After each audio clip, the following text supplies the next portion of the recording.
Hello students, I hope you all are safe at home. Today I am going to explain you lesson number 6 and the name of the lesson is Administrative System and Architecture during the Medieval Age.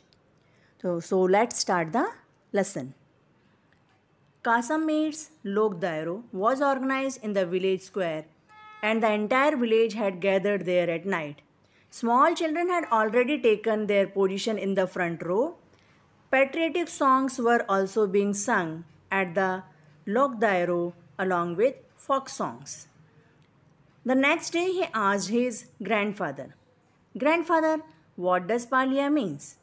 His grandfather told him that a Palia is a kind of epitaphy. However, it is erected only for those who attend martyrdom for the protection and reformation of the country. It is a symbol of sacrifice.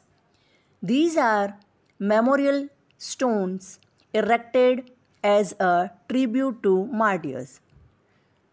During a festival, Palias are worshipped and songs describing the glory of the heroes are sung.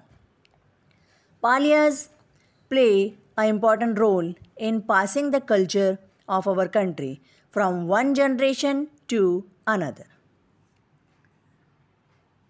Utsav and his friend requested his grandfather, "Grandfather, please enlighten us about the culture of our country." "Wait," said Grandpa. He went in and came back with some pictures. He then asked Utsav, "Can you see temples in these pictures?" It seems as if these stones have their own stories to narrate, isn't it? Today, I shall tell you about the civilization and culture of the Rajput age.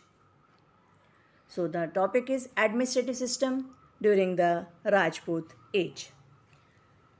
During the Rajput era, India was not ruled over by any one king. India was divided into big and small states, and the extent of each kingdom depended on the king's military prowess. You have been briefed about the Rajput kings and dynasties in the previous chapter. In this chapter, you will learn about their administrative system, literature, architecture, and external invasions during that time. So, the first number topic is administrative system. The succession to throne was hereditary. The son of the king became the king. However, it was not necessary that the eldest son only became the king. The king could enthrone any son of his choice. The heir selected by the king was called the prince of state. There are a few exceptional cases in the Rajput era where the king was selected by the people or the ministers. For example, King Yashashkara of Kashmir was selected and enthroned by a group of Brahmins, while King Kumarpala of Gujarat was enthroned by the ministers of the royal court. Kings of this era purely worked for the welfare of the people. The king appointed various ministers for proper administration and management of his kingdom. These were different ministers for different works.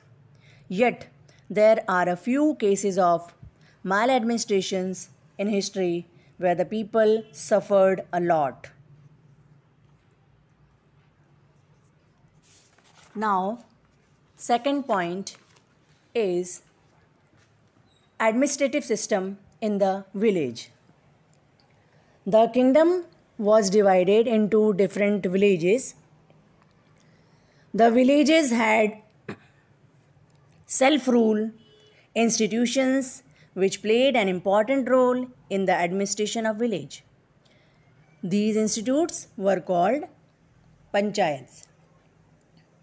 Each village had its own panchayat, whose head was called the mukhi or sarpanch. The mukhi or sarpanch was responsible for the protection and justice of the village. His words were the final verdict. However, in some cases, instead of the mukhi or sarpanch, the Gram Sabha passed judgment and punished the culprit. Even today, Gram Panchayats and mukhi exist at village level.